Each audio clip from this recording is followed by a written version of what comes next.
গতকালের বক্তব্যে আমি কোনো ট্যাক্স ফ্রি গাড়ি চাইনি।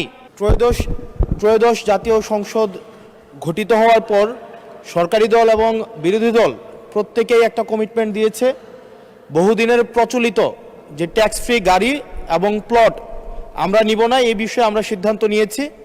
এবং গতকাল এই বিষয়টিকে সমর্থন জানানো পূর্বক আমি এই সংসদে একটি বক্তব্য প্রদান করি, যেটি আজকে বিভিন্ন মিডিয়াতে এটা একটা বিভ্রান্তি ছড়ানো হয়েছে।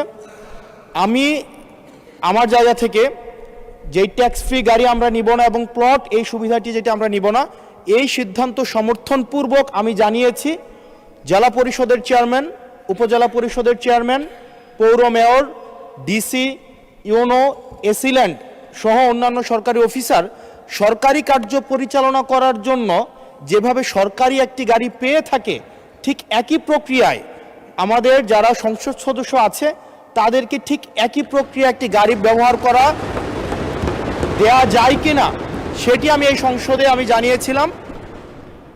সরকারি মালিকানাধীন একটি গাড়ি যতদিন পর্যন্ত এমপি থাকবেন ঠিক ততদিন ব্যবহার করবেন এবং সেটির জন্য কিন্তু এক্সট্রা খরচও লাগবে না, কারণ আমাদের এই সংসদ সদস্যদেরকে কিন্তু ইতিমধ্যে 70,000 টাকা কিন্তু গাড়ি মেনটেনেন্স করার জন্য দেওয়া হয়। এখন গাড়ি মেনটেনেন্সের জন্য 70,000 টাকা করে দেওয়া হয়, কিন্তু আমাদের গাড়ি নেই। এখন আমার যে বক্তব্যটা সেটি হচ্ছে গতকালের বক্তব্যে আমি কোনো ট্যাক্স ফ্রি গাড়ি চাইনি এবং ট্যাক্স ফ্রি যে প্লট এবং গাড়ির যে বিষয়টি রয়েছে সেটি অলরেডি এই সংসদের পুরো হাউস ঐক্যবদ্ধভাবে সিদ্ধান্ত নিয়েছে তারা এটি নেবে না, এবং এই ত্রয়োদশ জাতীয় সংসদের প্রত্যেকটি এমপি সেটির জন্য একটি অনন্য নজির স্থাপন করেছে। এটি মিডিয়াতে বিভ্রান্তি সৃষ্টি করেছে, সেটির জন্য এখানে পুনরাবৃত্তি করেছি সকল এমপিদের পক্ষ থেকে যে আমরা ট্যাক্স ফ্রি গাড়ি বা প্লটের সুবিধা না, অন্যান্য যে সরকারি সুবিধা আছে সেটির মতো করে যতদিন এমপি থাকবে ঠিক ততদিন এমপি শেষ, তারপরে হচ্ছে গাড়িটি আবার সরকার ফিরিয়ে নিবে। সেটির জন্য হচ্ছে আজকে এখানে দাঁড়ানো মাননীয় স্পিকার। ধন্যবাদ মাননীয় সদস্য।